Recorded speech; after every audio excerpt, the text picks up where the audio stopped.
Oh, good afternoon, everybody. Can people hear me? Am I being mic'd? Oh, okay. So I'll speak up. I'm being mic'd for a live stream. Are we online in Phoenix? We are. Okay. Welcome, everybody, to our May Made It Happen series, seminar series. We have our speaker, Dr. Douglas Loy. I will be brief and go through a TLA presentation, and then we'll get on with our main event. I'm Laura Silva. I'm the Embedded Licensing Manager for the College of Science, and today we're featuring a technology that arose from the College of Science. This Made It Happen lecture series is dedicated to the people who have the ideas and take steps to make those ideas reality. They made it happen.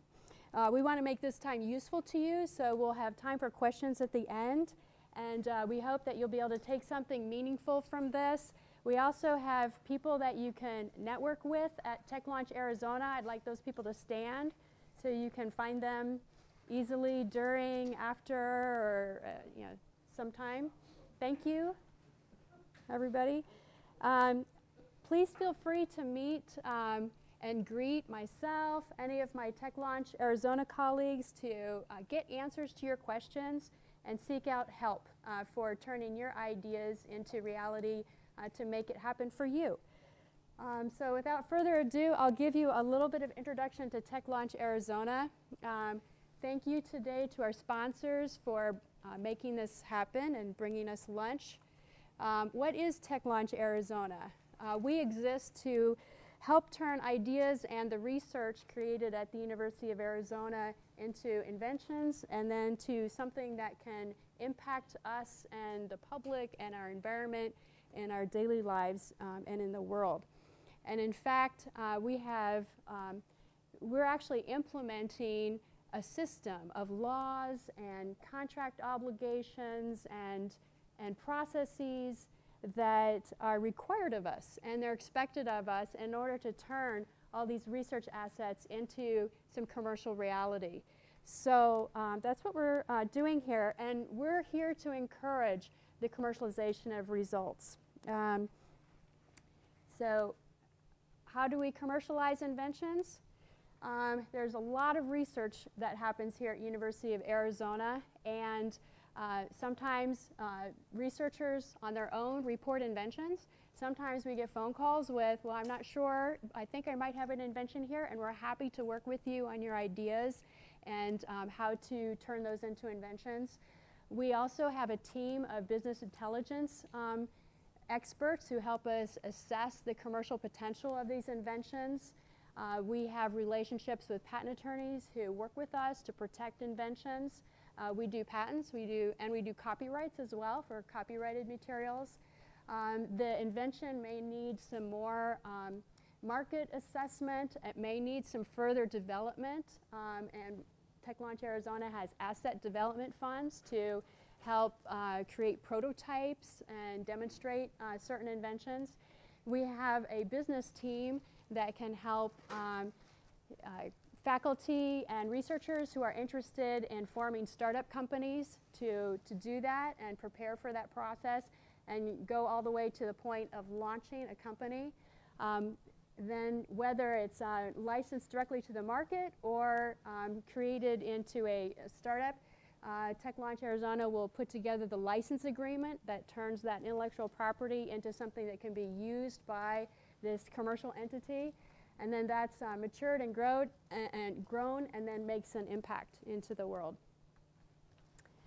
In fiscal year 2017, these were our metrics, our numbers. We had many inventions reported, a lot of deals going on, 15 startup companies, which was amazing. Hundreds of US patents were filed, and we had 15 projects that developed inventions into something more. The fiscal year 2018 metrics should be out in the next couple of months, and so that'll be interesting to track as well. In 2017, our 15 startups were here. And it just represents a wide range of startups in both the life sciences and the physical sciences. And you may have been to other Made It Happen seminars where you've heard people talk about these things. And please come back to future seminars. You might hear some new stories about some of the new startups. Something I'll call your attention to as part of our business team, the University of Arizona hosts the National Science Foundation I-Corps program. We're a node of that program here, which is a great program that's been implemented all over the United States. Many teams have used it to help learn about how that invention can make an impact, and it consists of doing some customer discovery and really understanding what the value proposition is of that invention. If you have an idea for a startup company, or if you just want to learn what the commercial potential of your invention could be, I highly recommend this program. We're starting a new cohort right now. The next cohort for this I-Corps program will start up in, I believe it's July. And so if you're at all interested, talk to one of us and we can help you, point you in the right direction for that. So without further ado, I'd like to introduce Dr. Douglas Loy, who's a professor with joint appointments in the Colleges of Science, Engineering, and Medicine. He is a UA graduate and returned as faculty in 2005, previously serving at Sandia National Laboratories and Los Alamos National Laboratories. At UA, he's reported 28 technology disclosures, mostly in the last few years. He's really gotten on a roll here, which has resulted in numerous patent cases. He has a list of awards. My favorite is he's a Tech Launch Arizona Inventor of the Year award winner. Today, he will share his story about how his sunscreen material invention happened and the journey that he is taking through licensing and commercialization. We'll aim to have plenty of time for questions at the end, so please make some noise for Dr. Loy.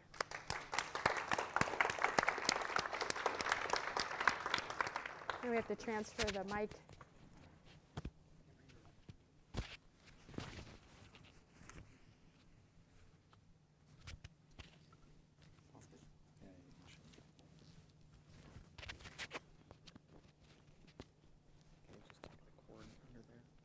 Thank you much.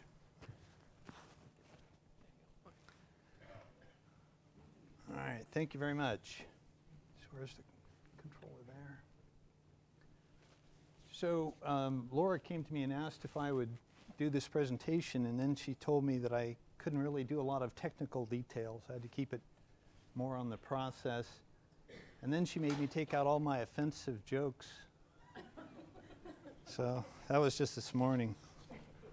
So I've snuck a new version back in. No, just kidding. I thought we were supposed to go back to the beginning, so this is where I grew up. I'm from northern Arizona. These are just some pictures. These are actually from when I was little, so they're from real film. And yeah, that's me on my first horse. And I did work at Sandia, mostly because it was here in the Southwest, and I really didn't like back east at all. So we tried to find places out here. And just for those of you who don't know about Sandia, it actually did have a lot of invention orientation. I got 16 patents from my work there in different areas. And they've done a lot of different stuff. So you always have to be careful about believing what they actually were first at. They'll tell you they invented a whole bunch of things before anybody else. And those are just some pictures of what we used to do. Oh, and there's the alien spacecraft. This is where I had something offensive, but I'll apologize for that. Yeah, we reverse engineer them at Sandia. And there's our secret labs. Sorry. There. And this is Los Alamos. I was at Los Alamos for 2 years before coming here. And in fact, there's my building. And the main reason I came here was I had to shovel snow from this parking lot over here all the way over to that building. Every time it snowed, I was the first one in, so I had to shovel. And I got tired of that. And then since I've been here, I was, again, split between material science and chemistry. And started out at the old Duval Mines AML buildings for our labs, and then I was moved to Koffler, and then we moved to old Chem 302, and then we expanded into 304. And we're doing a bunch of different stuff, including the sunscreen work, which grew out of our efforts in nanoparticles, which we were using for something else, which I'll talk to in a little bit. But for sunscreens, I actually have had some of these. None of these are my pictures. When I tried to take pictures of my basal cell and the removal, but the doctor thought I was going to try to build a legal case or something, so he told me not to take pictures.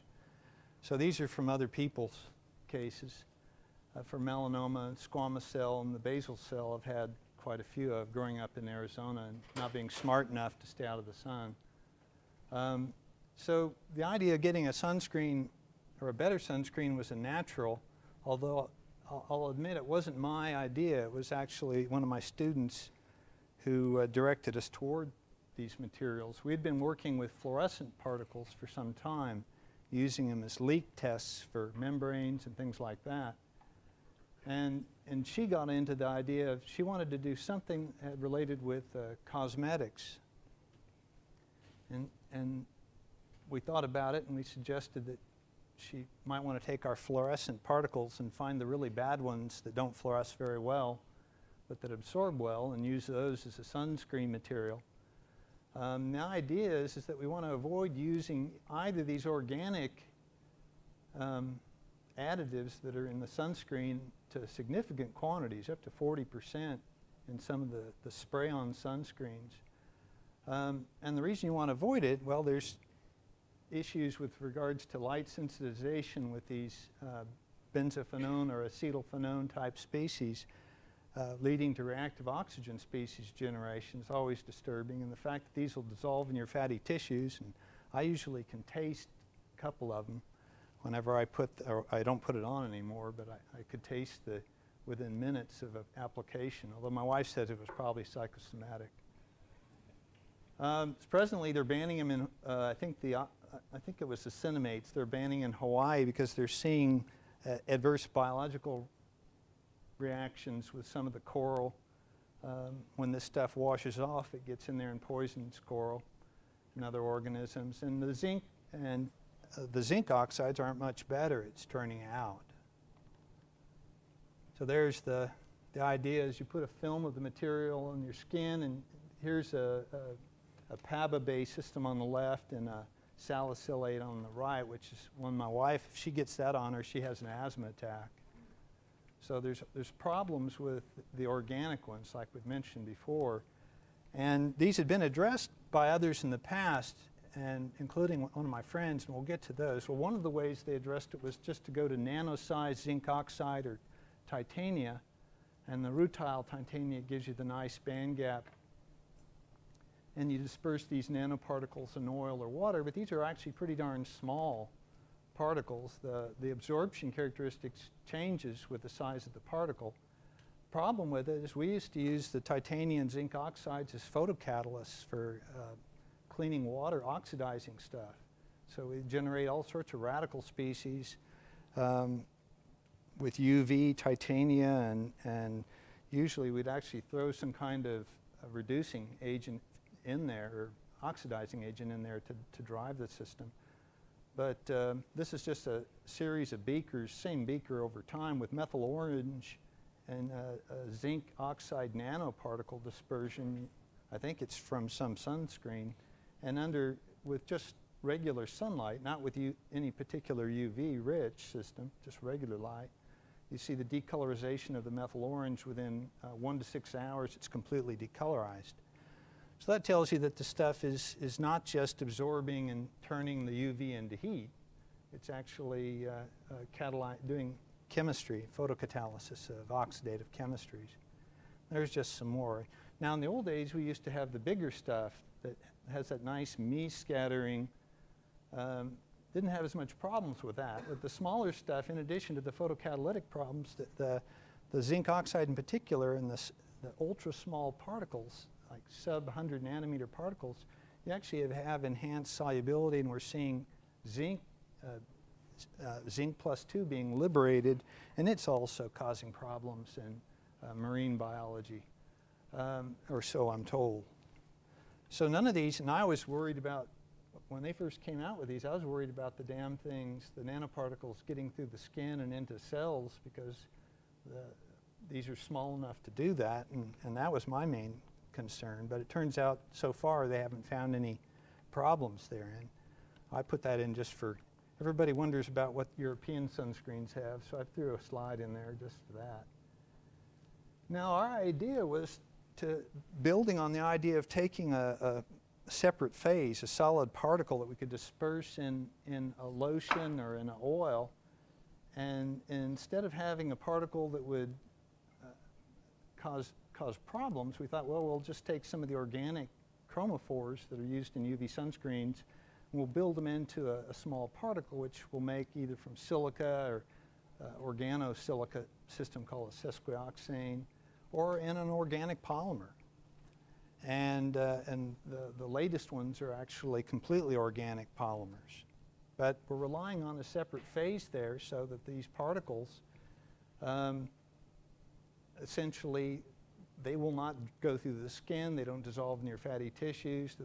There is an issue that we worry about, which is the microplastics issues. We're making more particles to be dispersed and out into the environment where they can do persistence and degrade. But if they're encapsulated, we're hoping that they'll have less problems. But that's something we're concerned about. Now, to be honest, the real inspiration for this work came from some stuff that David Avner in Israel did in the late 90s. And this is an example I use for my graduates, is to good graduate students. They had been encapsulating things in silica spheres, and in one of their early papers in this area, they encapsulated sunscreens, oils, and so they had these little tiny silica shells with sunscreens in it that reduced the exposure to the liquid sunscreen by about 95% of the exposure was reduced. Some of them break, which is a problem. In our hands, we made our own, and we see about 5 or 15% breakage. He reported 5%. And these are marketed now, the UV pearls. I think Merck had it last I checked. And so they've already gone through all the processing, and they do reduce your exposure. But what was important to me was, and that I tell my graduates, is his graduate students gave David 51% of the company, and then they eventually sold the company for $400 million. So I said, that's good graduate students. That's what we want to see. I want to see more of that, please. David says he didn't do anything on that project. So our work in this area, we started making silica, silica with fluorescent moieties, and no, we don't intentionally use fluorescent dyes in our sunscreens, because Stephanie Tolbert, the graduate who was working on it, said they make her look funny if she has those on because they fluoresce. And she had very dark skin, and she said, you know, you people that really light skin, it's not a problem, but if you have a darker skin, it's not acceptable. And I said, sure. And so she started looking for other chromophores. But we were making these fluorescent silica particles as a leak test for membranes. We were making membranes, and we wanted to know if there were defects or holes in them. And we decided to use the same trick that you use with finding a leak in your transmission. Just put a dye in. But we put the dye in a particle, and we could control the size of the particle so we could tell you how big the holes were, or at least get a threshold. And that's actually worked, and we're able to do this. And then one of the things we did was we had to demonstrate that the dye was actually attached and wouldn't leach out of the particle, because that would mess up our leak test. And we're able to show that. We also found that being in the solid state, in this particle is a solid dispersed in the liquid but not dissolved. This actually reduces the photodegradation, photooxidation, and radical chemistry reactions are usually bimolecular, and those degradation rates are enormously reduced in the solid state. So your sunscreen, if you will, or your chromophore in this case, will last a lot longer than it would otherwise if it was in solution. And so Stephanie first, she had a whole bunch of different targets, but she liked this because it was for curcumin based, so something from a spice. It actually still contains some color, so it looks like a henna dye when you put it on me. it looked okay on Stephanie's skin, but I looked kind of orange, which was one of my jokes that I had to take out. I won't mention it.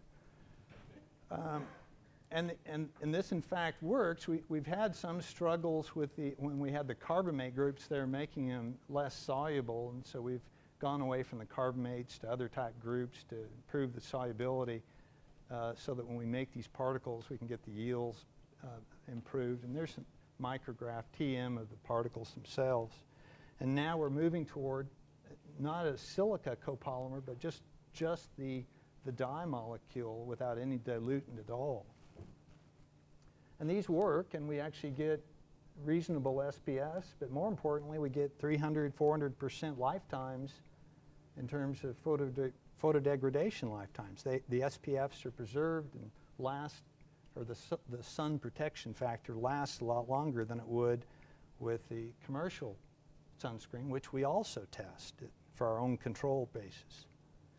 Now, she said I needed a timeline, and so here's a timeline. So we've been working with fluorescent particles since I got here, and leak testing membranes and then doing sunscreens. But during all this time, I didn't think tech transfer here was going to be very fun to work with, which was basically, it had been my experience around 2006. And it wasn't until 2015 that my graduates came and knocked me on the head and said, you know, everybody else is putting in invention disclosures, and you're not. And they asked if they could put a disclosure in, and I said, okay. And when I got back I was on travel in China, and I got back, I started looking into it, and it looked reasonable, and TLA seemed very friendly and a lot more talkative than their old predecessors used to be. And so we started putting in disclosures, including one of the first ones I wrote up was the sunscreen idea, which we'd already had come out just in August in a paper, or actually had been submitted in a paper, but hadn't come out yet. And then TLA did a commercialization assessment, and then they did, I don't know what markets invention means, but it meant something else, but I think it spell checked me. They did a market analysis to evaluate whether or not it was going to be competitive, and they did the writing up of the patent applications and helped us develop a couple of proof of concepts with other polymers as well. So all in the space of a year, they did a whole bunch of stuff for us. And it wasn't us having to go look for them, they actually were coming to look for us, which I thought was very nice. So either they were desperate, coming to look for me, which is always my concern, having low self-esteem, or these guys were very different from the IP folks that we'd had before, and it turns out that latter is the case. It was through their efforts, not mine, that they contacted Novamex, who has licensed 4 of the inventions, and developed the relationship with Novamex, and even brought Novamex out and had them come and see the lab and see the materials, and really spearheaded the entire process to where we got licenses for the 4, and I didn't have to do hardly anything at all. Occasionally they'd have me come in, and I felt like kind of like one of those king who's not really king, sort of an imposter, because they seemed to be doing all the work on the tech transfer. I certainly wasn't. And then first royalty checks arrived in summer 2017, although that's always hard to figure because you don't get paper anymore, you just get electronically, and so you have to pay attention to things to know that something's actually arrived. And now we're actually working with Novamex, or Mexilabs Allol, in terms of evaluating to produce one of those 4 inventions for commercial production down in Mexico. So that's the timeline. And again, one that was really driven by TLA and essentially looking out for us. I mean, they would call us up and literally introduced us to this iCore business, which my first response was, oh God, iCore, that's going to be some damn god-awful meeting, it's going to be terrible. And actually it was really a great system, working through and talking to the customers and finding out about what they thought about your invention so that you didn't have any misconceptions going into the game. So I regenerated their little graph showing that process because it's a pretty good one. But what it does is it really does imply that there's a lot more work that you have to do. And to be honest, our work has been focused on the technical. We haven't really been spending that much time doing the tech transfer at all. They've been helping us out enormously in that. And sort of my general comments are an advice with the processor to make sure you're disclosing the inventions, preferably before publication and presentation if you want to capture the PCT or the world options for your patent. And then make sure you're not relying just on other people to do the research to make sure that there's no prior art that would defeat your patent. So I tell this to my graduates: search, and then research again the literature for prior art that, before you ever publish, or in this case, pursue a patent. Keeping in touch with the TLA contact if you're a college, that one is a no-brainer for me. I don't. They come and visit me all the time. It's not the coffee either. I never offer coffee. Sorry about that. That's my coffee.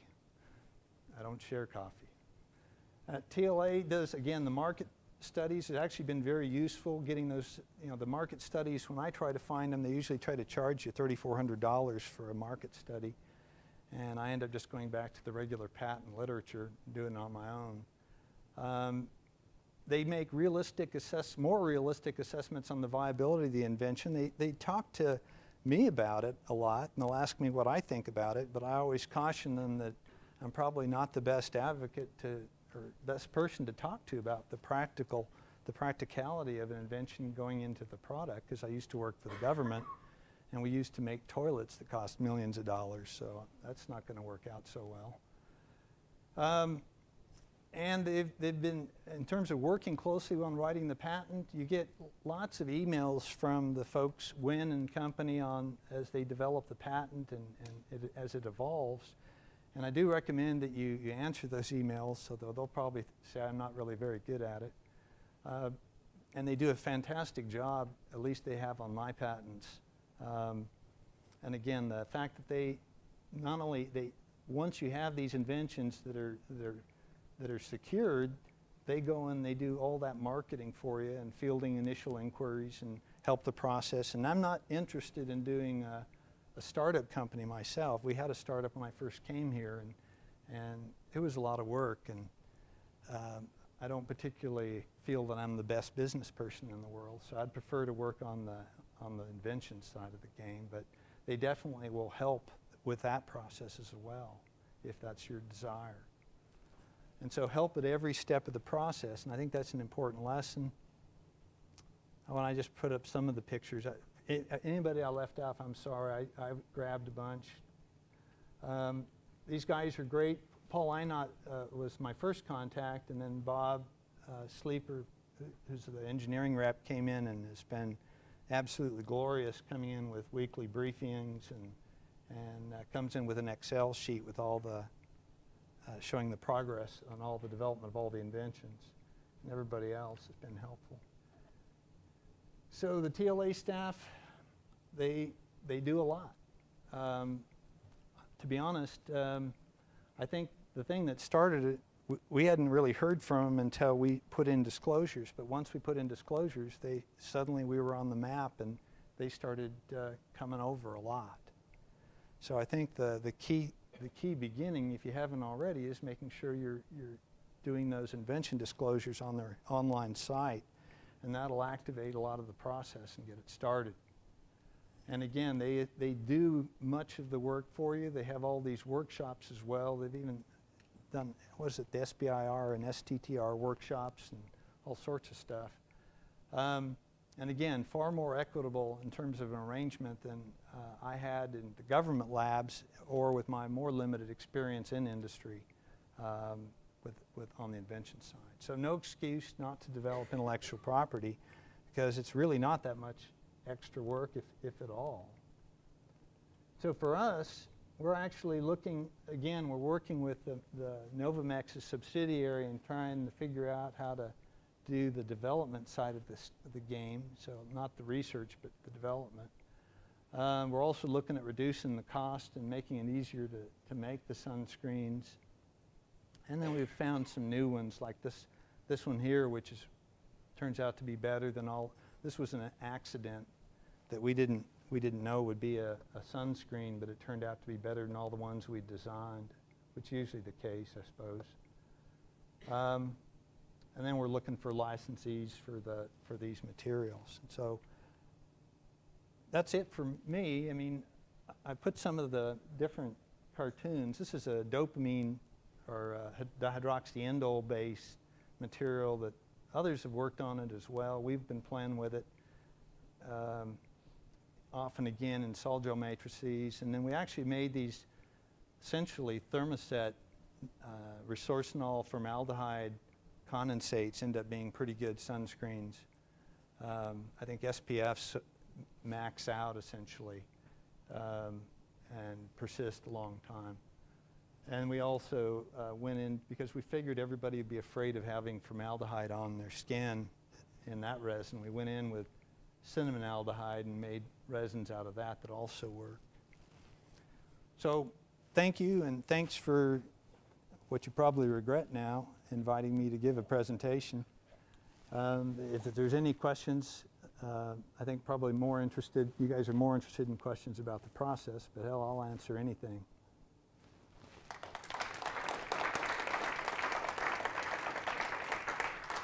And then these are, oops, I got my other propaganda as my,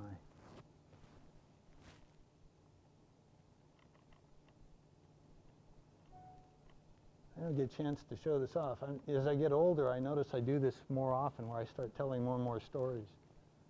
So this is just old family stuff. I wanted to prove that we all weren't my family was not composed solely of people who ended up swinging at the end of a rope.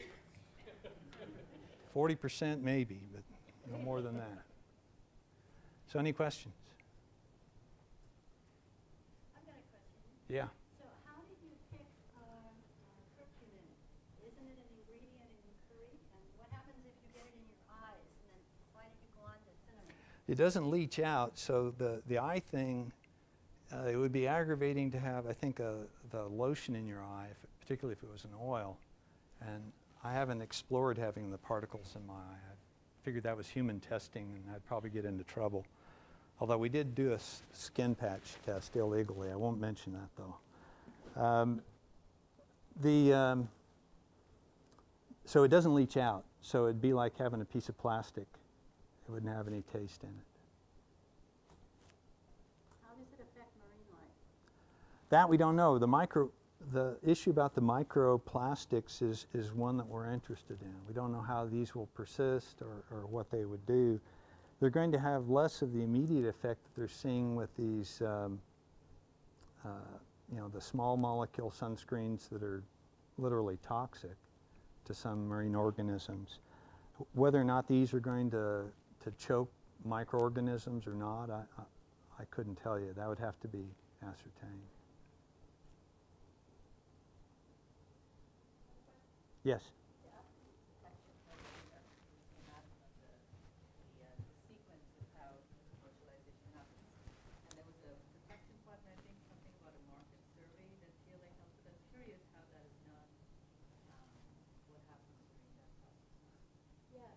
We have a business intelligence manager. Is Caitlin here? Yeah, Caitlin, would you like to answer that question? Oh, yeah. So we have a team of about 15 students that help us do microreports for myself. So we look at what we have available. So luckily we have a really great university. They have a lot of good databases that we have access to. So some of those ones where if you were to just Google and find a microreport behind a $3,000 paywall, you have access to some of those. And so we go out and look at what that market could be with the inventor's input and the licensing manager's input, and try to form a commercialization story around that. That's a huge savings on work. have them do that, not us. And they do it very quickly and efficiently. So you don't have to wait for a long time. It's there before you even know how to deal with it. So thank you. Yes, sir. What about cost? You talked about technical aspects and how it can improve capabilities, but the big discussion that I hear now is cost of this kind of product. Was that discussed in TLA? And is this going to be a Cost bigger of the or a lower cost of the patent, or No, cost to consumers. Do you think this is headed in a direction that's going to keep increasing cost of these kinds of products? God, I hope not. We were moving toward the commodity thermosets with the idea that we would be reducing costs substantially, even below that of the organic sunscreens they sell now. Definitely cheaper than those UV pearls that David Abner sells. But that's always an important point. But we've been thinking about the reductions and the complexity, and that was what drove us that way. How closely did you yourself work with the patent? Um, How closely did you yourself work with the patent? Well, they would come by and visit and do telephone meetings as well, because I'm not good at Skype. And they would email me a lot, back and forth, and they would have to, and they would be sending me lots of, why aren't you answering our emails? You need to review this or else kind of thing. So they persist, which actually I admire. I tell my students that if I ignore the first email, please email me again. And probably about 30% of my emails are those requests for paying attention to the earlier emails. But though they're very good.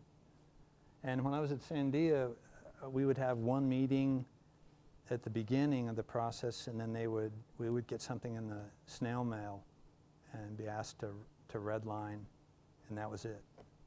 So about 6 months of nothing in between.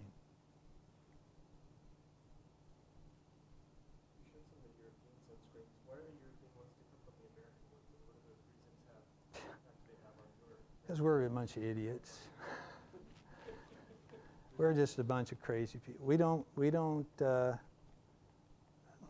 We're not approving sunscreens worth a damn. I mean, I have no idea why the hell they won't let us use the sunscreens other people, the UVA, UVB active. So these work for both UVA, UVB. Most of ours don't do the UVA.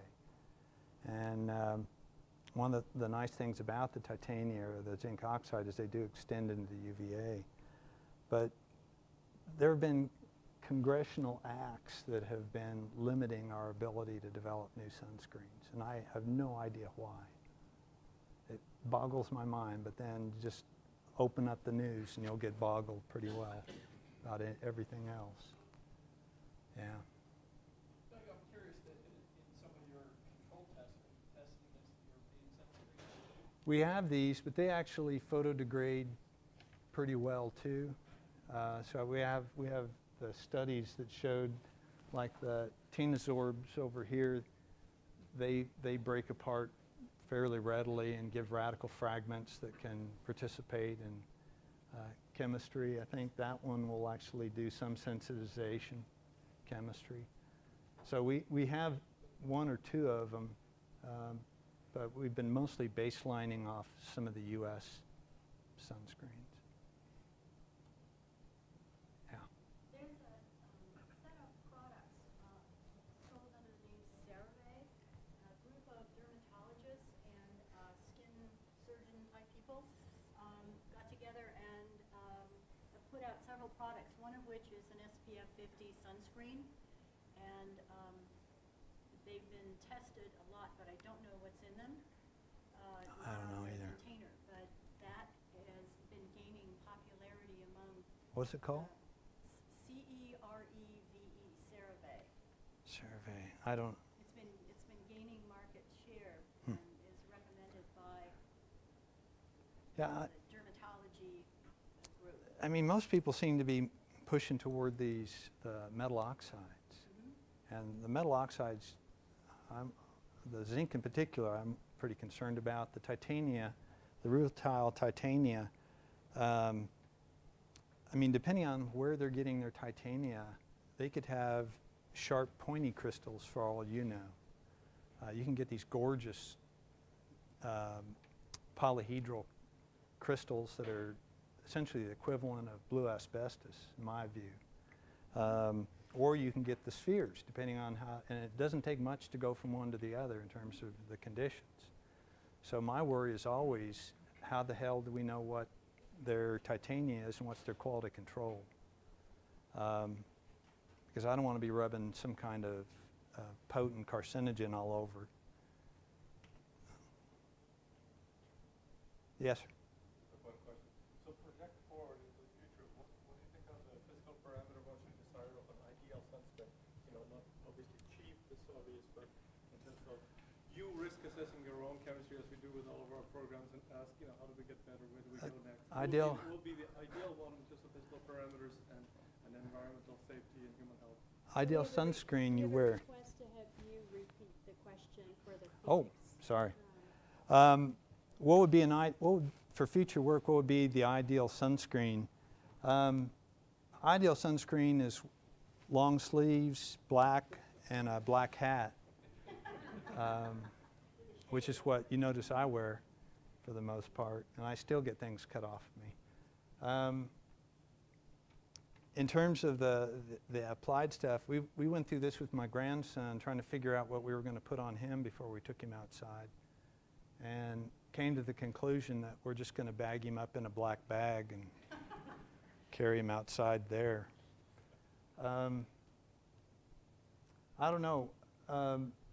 We're looking at, instead of the particulates, we're looking at films that would come from a latex dispersed in water, no solvent, that would essentially give you a thin film analogous to that peptide stuff from Yale that came out a while back. So that's kind of a nice idea, because you don't end up with any particulates to clog the maw of a microorganism, and so it would get around the microplastic issues, and it would give you good coverage of skin without the deleterious effects of dissolution into the skin. So that's kind of where we're thinking, is thin film, package, saran wrap the people.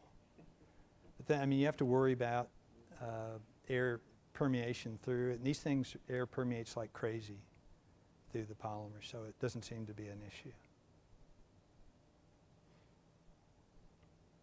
Yes? Talked about an equitable arrangement with the university.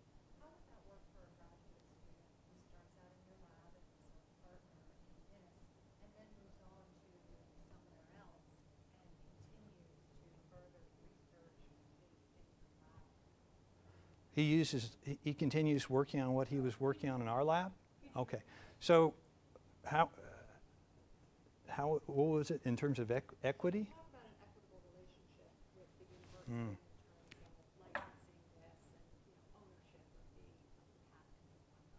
And so if a graduate student is participating in developing this and participates in owning the patent, benefiting from the license, then let's say that graduate student moves on and starts a career somewhere else, but some of the work that was begun in your lab advances that student's work elsewhere. Well, if it's university IP, so, well, my policy in my group is that everybody that had intellectual contribution to the work gets equal shares. I don't do a 51% BS or anything like that, because I don't care. But as I understand it, it's a university intellectual property rather than the researcher. Is that correct? The inventors have an obligation to assign, a graduate student would have the obligation to assign to the university just like a faculty, but they would still be inventors and they still would share in the split of the royalties. As long as they're listed as an inventor, they should get whatever percentage is designated when the application was developed, and that can be changed. And the way that you figure out the percentages is really between all of the inventors. They decide what makes sense in terms of the contributions, what each person should receive in terms of a percentage of the revenue the university will receive. And students and faculty, if they move on and they go to other institutions, those checks follow them. Yeah. So as the royalty comes in,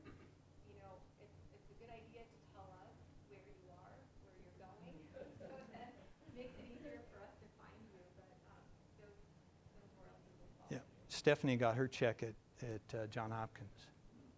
So, The only other part of that question sounded like, and then if the grad student, now a professor somewhere else, builds on top of the IP that was created here, just like anybody else, you can build on top of other people's patents and come up with your own new patent. So, but then, unless there was ongoing collaboration, that would belong to that university and not us. unless it's judged as being equivalent to the prior art. Yeah, so there are all of those kinds of issues that normally patents are going to go through that process to get screened up by the patent office. And sometimes the inventor that moves on still wants to collaborate. Right. And if it's a new institution, they want to collaborate. So we have some of those situations too, where we have two institutions that are collaborating on intellectual property, and TLA works out the agreements to make that possible. That's Depends on whether they like Doug's jokes. yeah, and that's going to be PI dependent too, about whether or not the student can continue to work. I had a lot of guys in our group got the "Thou shalt not work in this area" talk when they left the group. Thank you. Yeah.